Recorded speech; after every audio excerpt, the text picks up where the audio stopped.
Okay, good morning. Day 3, Fortunate Son. Here we go. Today's the day the hammer drops. So this is probably where I'm going to start with the last scene of the first act. When I'm writing, I'm always playing with your expectations. Even if you think I'm writing badly, I'm doing it on purpose usually, in order to lull you into a sense of complacency that I can suddenly turn the tables on you and bring the hammer down.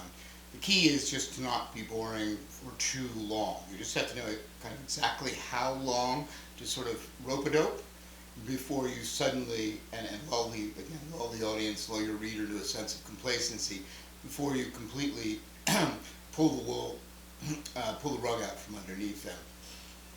So this is all about the first act, and typically the first act will end with something that completely defies the audience's expectations and spins the entire film into a direction that they never saw coming. And the first act is essential in any screenplay. It's not only the most important part of the screenplay, it's the only important part of the screenplay. If the first act has been created perfectly or correctly, then everything else in the script, second act and the third act, will literally write themselves. If you're having any problems in the second act, for sure it's because you've done something wrong in the first act. All of your time should be spent on the first act fundamentally. If something's wrong in the third act, then it's hard for me to know even what to tell you, because if you don't know the ending, how your story ends, then it's hard for me to understand why you actually began it. So first acts are incredibly important. I liken them to throwing a dinner party. If you organize a dinner party correctly, which is to say that you've gone over the menu, you know exactly what's on it and what's on it in what course and when the courses are coming out, and you've made the seating chart correctly, then everything will go smoothly and you'll have a wonderful dinner party. If, on the other hand, you make the mistake of, say, seating your ex-wife next to your present wife, then things are clearly not going to go smoothly.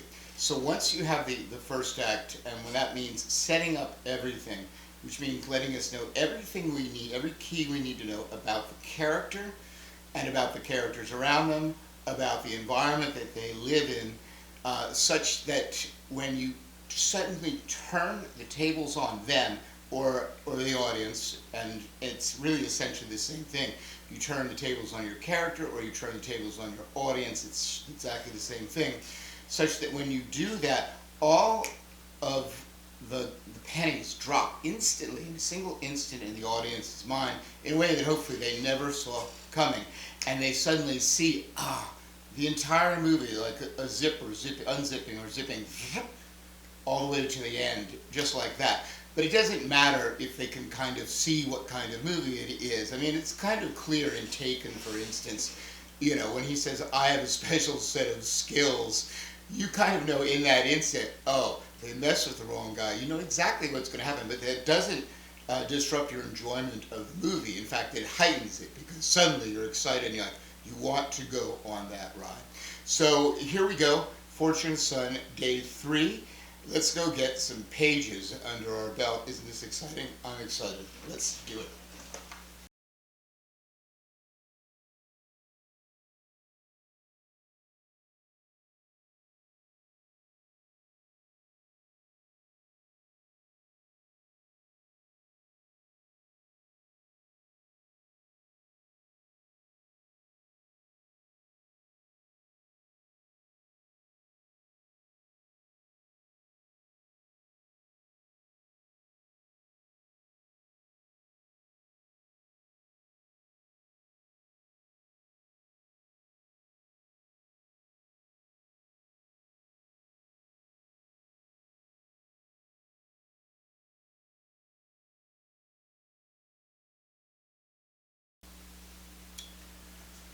Well, that was brutal.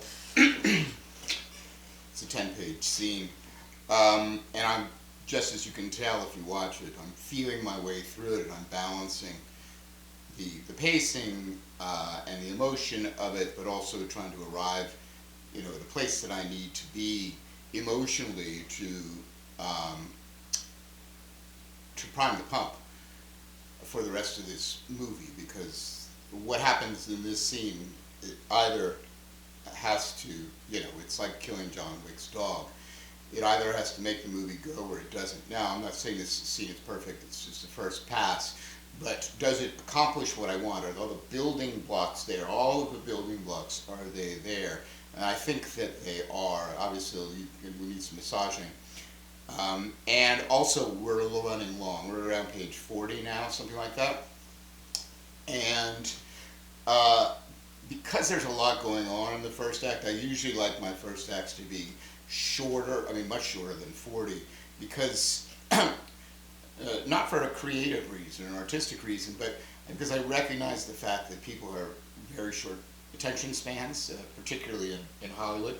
So there's a fine line between doing justice to the story and being aware of the psychology of the person that's reading the script. So I think, when I go back through this, for sure, I'll cut out 5 pages.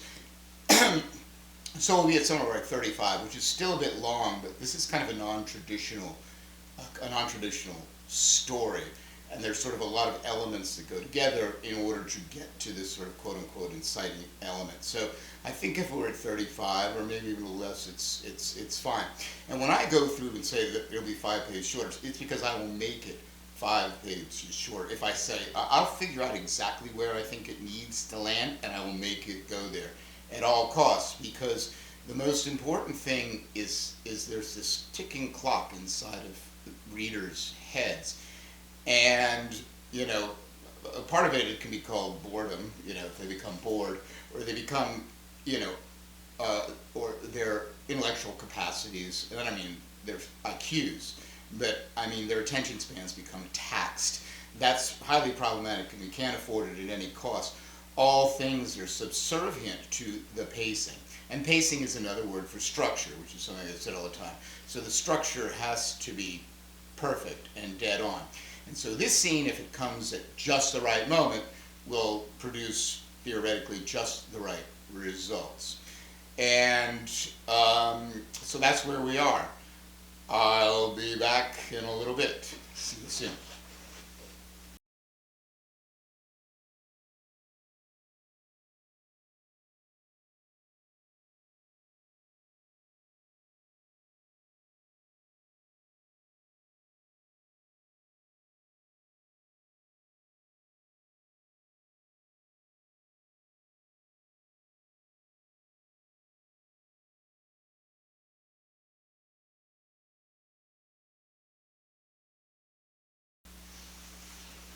Okay, that should about do it for today. If you've been following along, some of you, well, I doubt many of you, but if you've been following along with the actual writing, you know by now that I've really going out on a ledge here on this particular project, because clearly now the lead character is uncastable.